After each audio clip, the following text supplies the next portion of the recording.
Hello from the North Carolina Center for the Advancement of Teaching. I want to welcome you to this education conversation with Dr. Lisa Bloom, who is the Professor of Special Education at Western Carolina University here in Cullowhee. I've asked Lisa to talk with us today about literacy-related learning disabilities. With the year 2013-2014 being the implementation time for our state's Read to Achieve initiative, there's a new sense of urgency at making sure students are able to read by the end of third grade. And for many of our students, the road to reading will be relatively smooth with no more than the usual bumps and snags that go with any new learning. But we all know that some of our students have special difficulties with learning to read that will make things very hard for them unless they get some kind of special TLC. So Lisa, I wanted to ask you, why is it so important to make sure that these students with special needs about literacy are identified early? Well, what we know about the brain is that there's a window of opportunity, so to speak, when children are the most ready to learn to read. And if we miss that window of opportunity, then reading it is more difficult. It's not impossible to learn to read after that, but it becomes more difficult. So when children are struggling, we want to intervene early. What we know from research is that children who receive help early on, as early as first grade, that 90% of those children will be able to learn to read at grade level.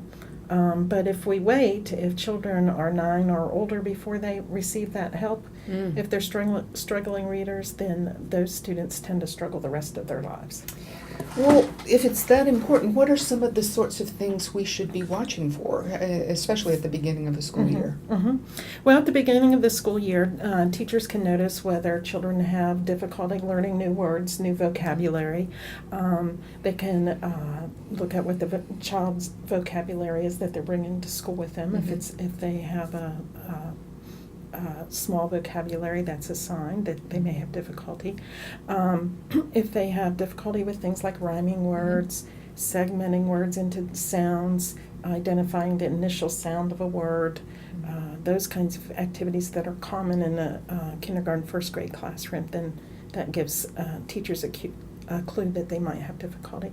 If they have difficulty following directions, if they're not interested in reading, if they tend to avoid books and things like that, those are all signs. Okay.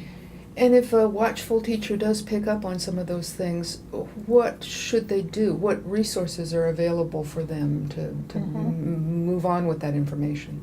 Well, North Carolina uses a RTI model, which is RTI stands for Response to Intervention, and that's a 3-tiered model that says that the first thing that happens is that the teacher provides excellent instruction to all of our students. And of course, we know that excellent instruction to all students, there will be students that struggle. And from there, she can go to having small groups of students that she might have noticed might have difficulty with rhyming words or something like that, and help to directly teach that skill to that small group of students. And then if there's students in that group that continue to struggle, then she can call in the resources from the school. There's usually a response to intervention team, team of teachers that will come in and help identify strategies.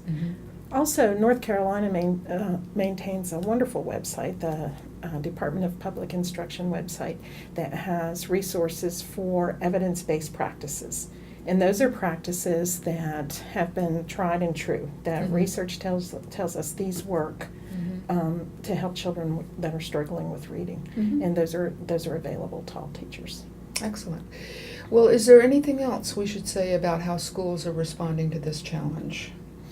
Well, it used to be, when I first started in special education, that children would struggle and struggle and struggle until they actually qualified for special education. And by that time, we might have missed that window of opportunity for learning to read. And those children would go directly from the general classroom into special education. Now we know that being identified for special education. For some children it's necessary, but for many children it can be avoided. Mhm. And so if we intervene early with students, then that need for them to be pulled out of the classroom for special instruction is reduced. Well, thank you so much for being with us today and helping create the sort of early warning system that will make sure that these students are caught and get the appropriate and timely intervention that will help keep them where they need to be. And thank you for being with us. This is Donna Glee Williams, wishing you a wonderful school year from all your friends at NCCAT.